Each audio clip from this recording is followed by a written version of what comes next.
जय श्री माता जी। आज बुधवार का दिन है। स्वादिष्टान चक्र का हम प्रे करेंगे। तो दोनों हाथ माँ का सामने कुंडली उठा के बंधन लेंगे। दोनों हाथ माँ का सामने लेफ्ट स्वादिष्टान में हम लोग चित्त को ले जाएंगे।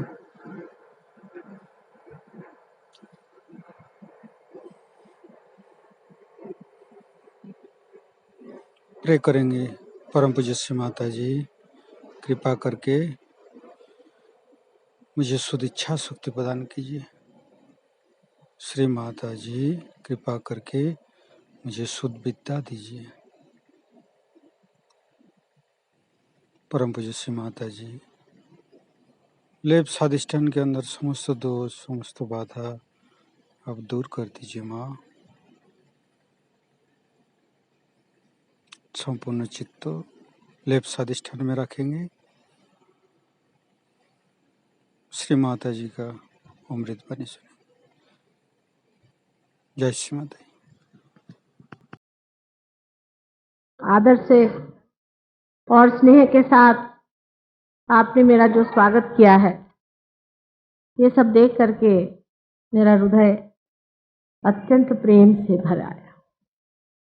ये भक्ति और परमेश्वर को पाने की महान इच्छा कहाँ देखने को मिलती है। आजकल के इस कलयुग में इस तरह के लोगों को देख करके हमारी जैसे एक माँ का हृदय कितना आनंदित हो सकता है, आप जान नहीं सकते। आजकल घोर कलयुग है। इससे बड़ा कलयुग कभी भी नहीं आया, न आएगा, न करे कभी आए। कलयुग की विशेषता यह है कि हर चीज के मामले में भ्रांति, इंसान को हर चीज भ्रांति में है। इंसान इतना बुरा नहीं है जितना कि ये भ्रांति बुरी है। हर चीज में, जिसे अंग्रेजी में केओस कहते हैं, हर जगह ये समझ में नहीं आता है कि ये बात सही है कि ये बात सही है। कोई कहता है ये करो, कोई कहता है वो करो, कोई कहता है इस रास्ते जाओ भाई, कोई कहता है उस रास्ते जाओ। तो किस रास्ते जाना है?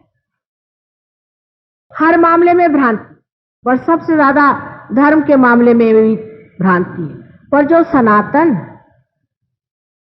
जो अनादि है, वो कभी भी नष्ट नहीं हो सकता, कभी भी नष्ट नहीं हो सकता, क्योंकि वो अनंत है। वो नष्ट नहीं हो सकता। उसका स्वरूप लोग कुछ बना ले, कोई कुछ बना ले, कोई ढकोसला बना ले, कोई कुछ ढकोसला बना ले, कोई उसको पैसे में बेचे, कोई उसको और तरीके से बेचे, कुछ उसका रूप बना लीजिए। लेकिन जो तत्व है उसका, वो सनातन है। और वही तत्व जो है उसका नाम है ब्रह्म तत्व। इसी ब्रह्म तत्व से सारी सृष्टि की रचना हुई। इस ब्रह्म तत्व को पाना ही जीवन का लक्ष्य है। और दुनिया भर के आप काम करते रहे और करते रहे हैं, अनेक जन्मों में भी किए हैं, अनेक जन्मों में आपने भक्ति की है और मांगा है कि हमें ये ब्रह्म तत्व प्राप्त हो। ये आज की भक्ति का फल नहीं है। और आश्चर्य की बात है कि इसी घोर कलयुग में ही ये मिलने वाला है। ये बहुत आख्यायिकाओं में लिखा था, लेकिन नल दमयंती पुराण अगर आप पढ़ें तो उसमें बहुत साफ तरीके से लिखा है कि इसी घोर कलयुग में, जबकि इंसान बिल्कुल दलदल में फंस जाएगा, तभी ये चीज मिलेगी। इसका मतलब कभी भी ये नहीं कि जो पहले हो चुके हैं, जो दृष्टा थे, जो साधु संत हो गए, जो गुरु हो गए, सदगुरु हो गए, और जो कुछ भी हमारे वेद और पुराणों में लिखा है वो झूठ है। एक शब्द भी झूठ नहीं। और झगड़ा लेकर के लोग बैठते हैं और बातें करते हैं कि वेद में ये लिखा है और पुराण में लिखा है, तो दोनों का मेल कैसा बैठे। ये झगड़े बहुत चलते हैं, इसीलिए कोई सनातन बनता है, कोई कुछ बनता है, कोई कुछ, और मुझे आती है हंसी इस बात। इसी के बारे में मैं थोड़ी सी आज चर्चा करूंगी, क्योंकि ये बड़ा झगड़ा मैं देखती हूं हमारे देश में चल रहा है। हमारे अंदर 3 तरह की शक्तियां विराजती हैं। पहली जो शक्ति, मुख्यतः जो शक्ति है, वो है इच्छा शक्ति। अगर परमात्मा को इच्छा ही नहीं होती तो संसार क्यों बनाते? उनकी इच्छा शक्ति के अंदर से ही बाकी की शक्तियां निकली हैं। इस शक्ति को हमारे सहयोग भाषा में महाकाली शक्ति कहते हैं। उसी शक्ति की वजह से आज आप भी भक्ति में रस ले रहे हैं, क्योंकि अंदर से इच्छा ही होती है कि भक्ति में चले, भक्ति का मजा आ रहा है, भक्ति में रहें, परमात्मा को याद करें, उनको बुलाएं। ये मानव ही करता, जानवर तो नहीं ना करता। जानवर तो भक्ति नहीं करता, मानव ही करता है। उसके बाद हमारे अंदर एक दूसरी शक्ति, वो है इच्छा शक्ति को क्रिया में लाने वाली, क्रियान्वित करने वाली शक्ति। उसे क्रिया शक्ति कहिए आप, इसे सहयोग भाषा में महासरस्वती शक्ति कहते हैं। ये कोई मैं हिंदू धर्म सिखा रही हूं और मुसलमान धर्म सिखा रही हूं या सिख धर्म सिखा रही हूं, ये बात नहीं समझनी चाहिए। जो मैं बात कर रही हूं वो तत्व की कह रही हूं, वो सब धर्म में एक है। इसलिए कोई ये ना सोचे कि मैं सिर्फ उन्हीं महाकाली और महासरस्वती की बात कर रही हूं जिसे हिंदू लोग मानते हैं। उसको आप क्रिया शक्ति कह लीजिए, अगर आपको नहीं अच्छा लगता नाम तो, लेकिन वो महासरस्वती की शक्ति है।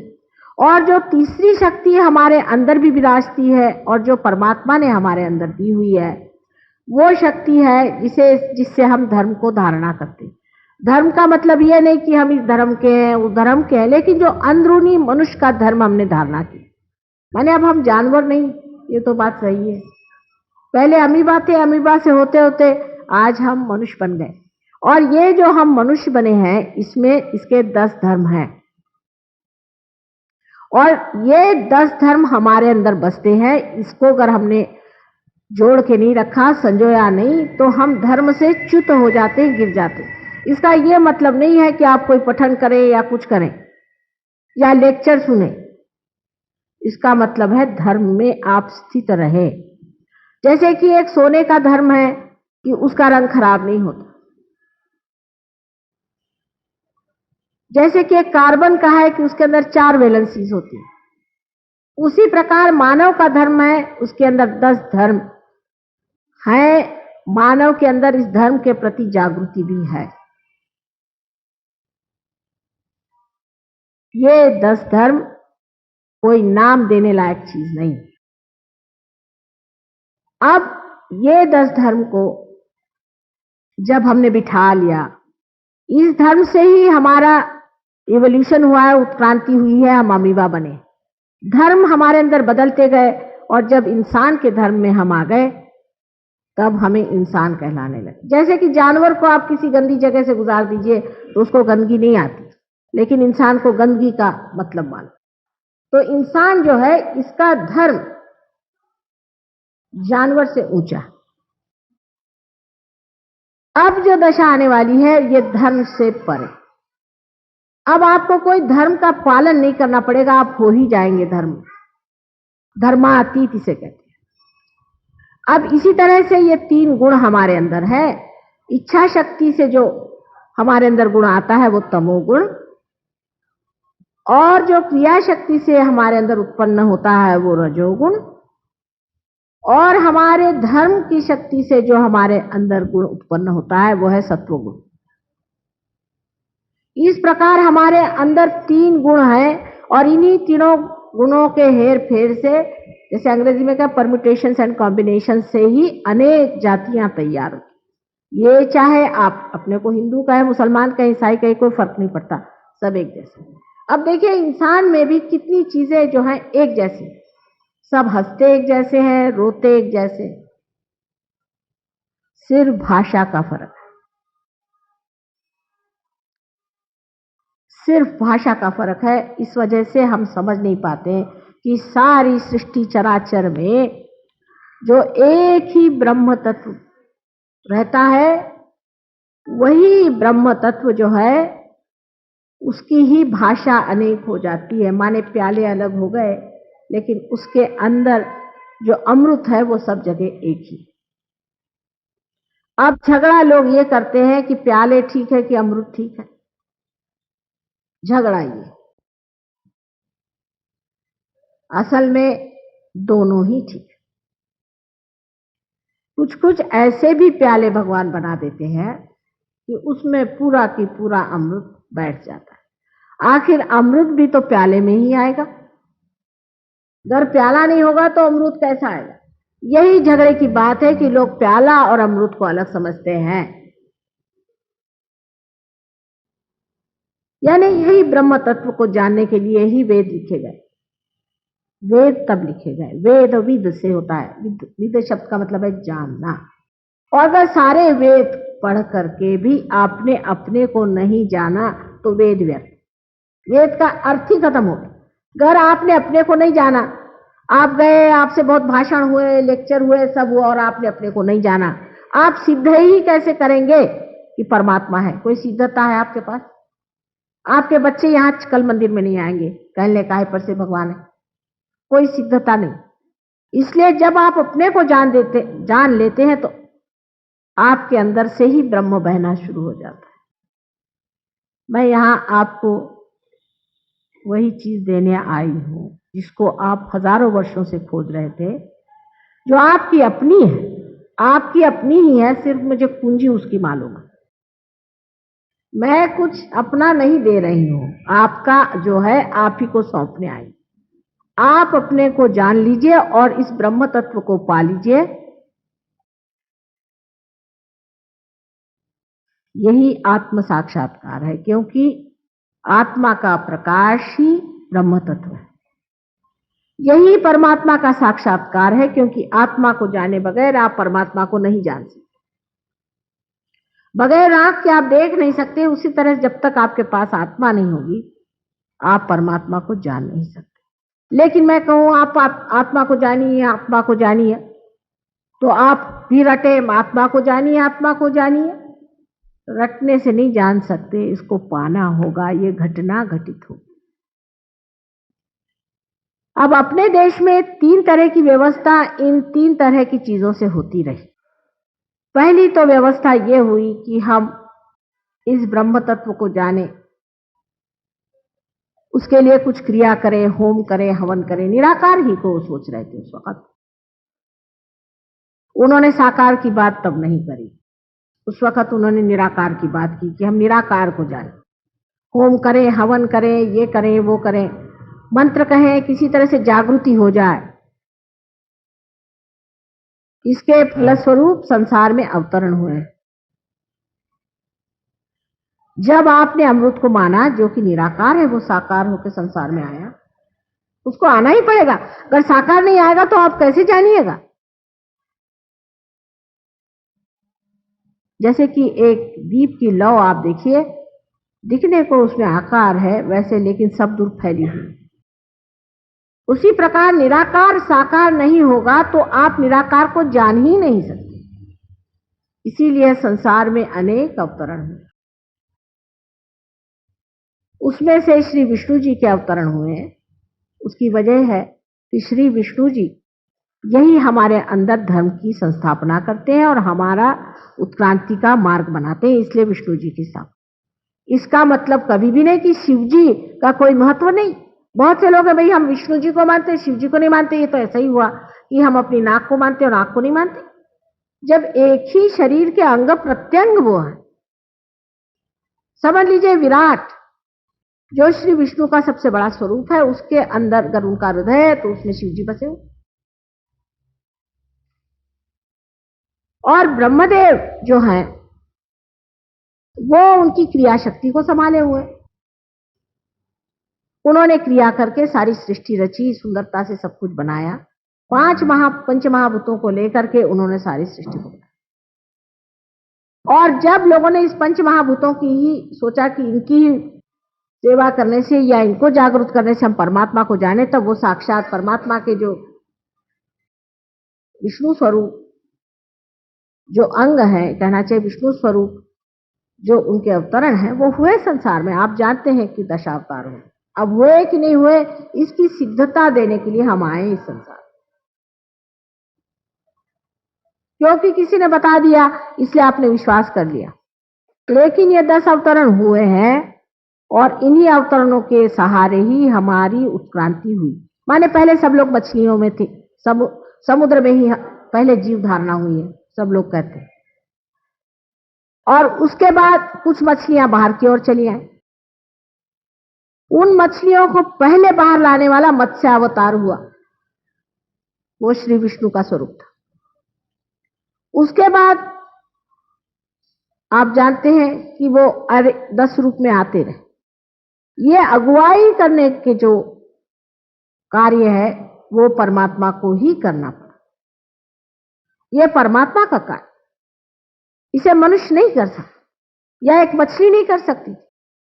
इसलिए पहले जो अगुवाई करने का काम था उसके लिए साक्षात परमात्मा संसार में अवतरित हुए, इसमें कोई शक नहीं। लेकिन जब लोगों ने दूसरी चीज शुरू कर दी, भक्ति, कि परमात्मा तो संसार में अवतार ले रहे हैं, इसको समझ के उन्होंने भक्ति शुरू कर ली, तो उसी में लिपट गए वो। माने ये कि फूल के अंदर शहद है, समझ लीजिए, तो आपको फूल का शहद लेना चाहिए, तो बात सही है, लेकिन शहद फूल के बगैर तो नहीं होता। लोगों ने कहा कि भाई फिर फूल की बात करो, एक शहद की बात करने लगे, फूल की बात करने लगे। उसके बाद उन्होंने कहा कि फूल की बात करो, तो फूले में अटक गए लोग। अपने मन से मूर्तियां बनानी शुरू कर दी, उसको प्राण प्रतिष्ठा नहीं करी, उसमें जागृति नहीं दी, उसको कायदे से नहीं बिठाया और शुरू हो गया, तो अटक गए। तब लोगों ने शुरू किया कि नहीं इसको बंद करो भाई, अब निराकार की बात। तो कभी निराकार से साकार में जाए, साकार से निराकार में जाए, ये झगड़ा चलता है। और झगड़ा कोई है ही नहीं, एक के बगैर दूसरा नहीं है, दूसरे के बगैर पहला नहीं, ऐसी सीधी बात है ही। क्योंकि दोनों ही बातें बन गई, एक ने फूल की बात करी और एक ने शहद की करी, और दोनों ही बातें ही रह गई, बातें ही रह गई, बातें ही रह गई, और आज तक बातें ही रह गई। तो दोनों ही बात सही है, वो भी सही है और ये भी सही है। उसका खंडन इसलिए हुआ, उन्होंने खंडन इसलिए किया कि जब जनसाधारण में देखा कि एक तरफ खूब बह के चले जा रहे, तो उनको खींच के दूसरी तरफ ले आए, बाबा यहां ठिकाने से। जब इस तरफ में बहुत बह के चले जा रहे, तो उनको फिर इस तरफ ले आए। जो ला रहे हैं वो एक ही इंसान है, उनका नाम है दत्तात्रेय जी। आदिनाथ है, आदि गुरु है वो। वही अनेक बार संसार में आए, उन्होंने कहा कि भाई हाँ ठीक है, अवतरण हुए, मानिए इसे। लोग अवतरण को चिपक गए, राम राम राम राम, रास्ते पे चलिए तो राम राम, बाजार में जाओ तो राम राम, इधर देखो तो राम राम। कोई किसी के अकल नहीं रह गई कि इस तरह से राम का नाम नहीं लेना चाहिए। हर समय राम को आप कितना सस्ता किए दे रहे हैं, उसका भी एक तरीका है। तो अब फिर उन्होंने कहा कि चलिए ये बात बंद करिए। वही उनके अनेक अवतरण हुए हैं, उन्होंने अपना ही इसलिए खंडन किया। वही संसार में राजा जनक के रूप में आए थे, और राजा जनक ने एक नचिकेता को ही आत्म साक्षात्कार दिया था। राजा जनक के बारे में आप जानते हैं कि उनको लोग विदेही कहते हैं, और उनसे लोगों ने पूछा कि भाई आपको विदेही कैसे कहते हैं। नारद ने कहा कि तुमको विदेही कैसे कहते हैं, तुम तो संसार में रहते हो और तुम विदेही हो। तो बहुत आसान है भाई, ऐसा करो शाम को बात करना, अभी तो तुम एक काम करो, कटोरे में दूध है उसे लेके चलो और शाम को मुझे बताना। अब वो दूध कटोरा ऐसा था कि उसमें दूध छलक जाएगा। उसने कहा एक बूंद भी नहीं छलकना चाहिए, उसी को देखते रहना और छलकना नहीं चाहिए बूंद, तब मैं बताऊंगा कि मुझे विदेही क्यों कहते। शाम तक बेचारे वो अपने लिए घूम रहे, उनके साथ सारी दुनिया में गए और परेशान हो गए। जब शाम को लौटे तो उनका अब तो बताइए, मैं तो तंग आ गया, सारा दिन इस तरह आपके साथ घूमता रहा। कहने का पहले ये बताओ कि तुमने क्या देखा। उन्होंने क्या देखा, मैं क्या देखता, मैं तो पूरी समय दूध ही देखता था कि गिर न जाए। पहले मैं प्रोसेशन में गया, फिर मेरे बड़ा भारी दरबार था, वहां नृत्य हुआ, कुछ नहीं देखा तुमने? पहले कुछ नहीं देखा। राजा जनक ने कहा कि बेटे मेरा यही हाल, मैं कुछ देखता नहीं हूं, मेरा सारा चित्त, मैं अपना देखते रहता हूं कहीं छलक न जाए, मेरा सारा चित्त वही। यह अवतरण है, राजा जनक भी एक अवतरण है, बहुत बड़ा अवतरण है। वो इस संसार में गुरु के रूप में आए, उसी में जिसको कि आज हम लोग सबसे फुटअव्वल करते हैं, मोहम्मद साहब भी वही है, कोई अंतर नहीं। और उनकी जो लड़की थी वो साक्षात जानती थी, इसके आपको हम सिद्धता दे देंगे। बेकार में हम, हाँ अगर मुसलमान खराब है वो दूसरी बात है, लेकिन मोहम्मद साहब नहीं थे, उन्होंने भी वही बात करी। और फिर जब मोहम्मद साहब ने देखा कि मुसलमान इतने गधे हो गए, तब फिर संसार में वो आए। और आपको मालूम है गुरु नानक के नाम से संसार में उन्होंने कार्य किया।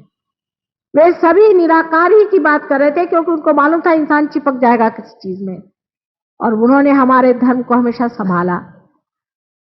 और अब आखिरी बार वो आए थे शिरडी के साईनाथ बनकर।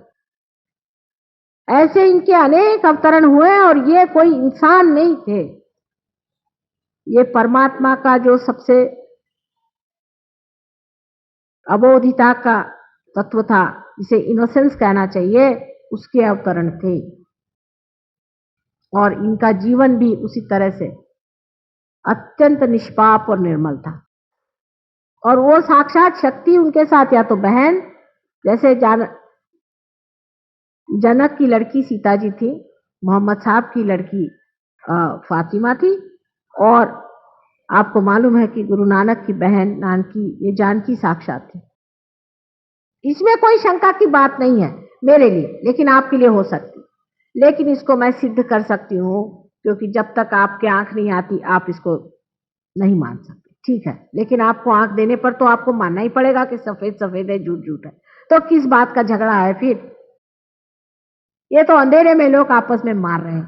एक बार आंख खुलने पर मैं बताती हूँ आपसे, आप सारे संसार की जो ये सबसे बड़ी माया है, इसको पहचान लेंगे। ये सब लोग एक हैं, इनमें कोई अंतर नहीं। अब जो हमने वेद वगैरह रचे, और जिससे हमने पंचमहाभूतों का हमने कहा कि पंच महाभूतों को मानिए और उनके इससे करिए, ठीक है, तो निराकार की बात हो गई। लेकिन साकार भी चीज है, भक्ति भी है, और साकार परमात्मा राम, श्री राम, परशुराम, इतना ही नहीं, श्री कृष्ण साक्षात इस संसार में आए, अवतरण उन्होंने किया। ये साक्षात श्री विष्णु के अवतरण है, इसमें कोई भी शंका की बात नहीं मेरे लिए। और शिव अवतरण नहीं लेते, शिव का अवतरण नहीं होता। ब्रह्मदेव ने भी एक दो अवतरण लिए, लेकिन शिव जी ने कभी अवतरण नहीं लिया, क्योंकि वो सदा शिव है।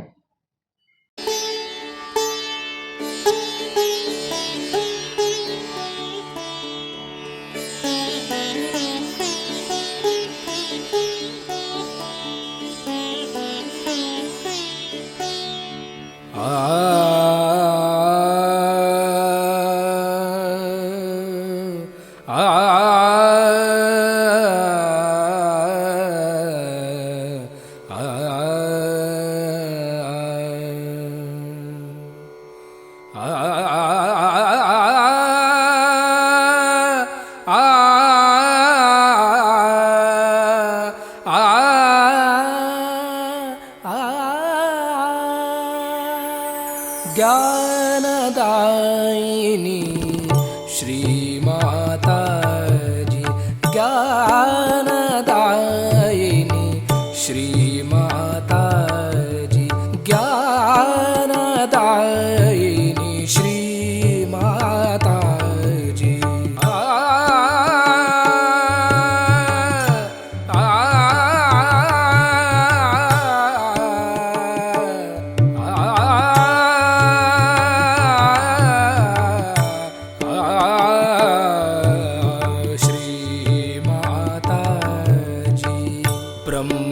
ब्रह्मस्वरूपिणी मात सरस्वती, ब्रह्मस्वरूपिणी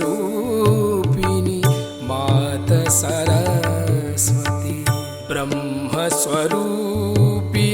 मात सरस्वती ज्ञानदायिनी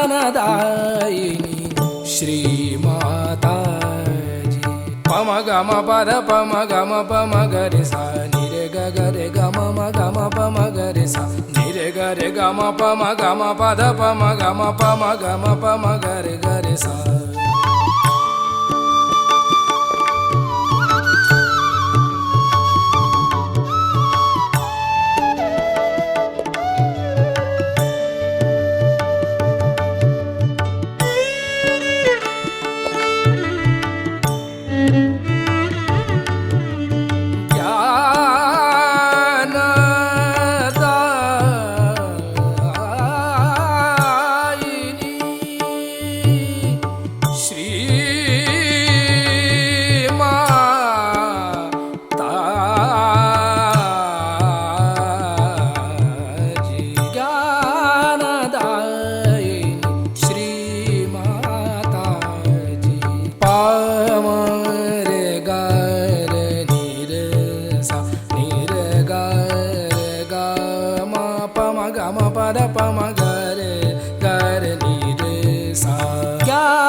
ज्ञानदायिनी श्रीमाताजी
सदा चरणों में रखना चित्त सदा चरणों में रखना चित्त सदा चरणों में रखना ज्ञानदायिनी श्री माताजी ज्ञानदायिनी श्री माताजी ज्ञानदायिनी ज्ञानदायिनी ज्ञानदायिनी श्री माताजी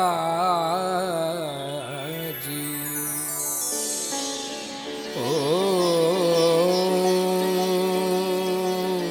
त्वमेव साक्षात्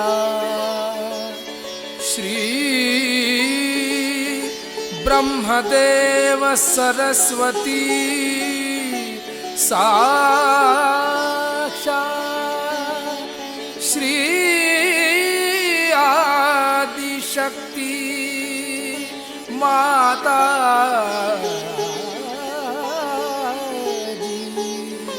श्री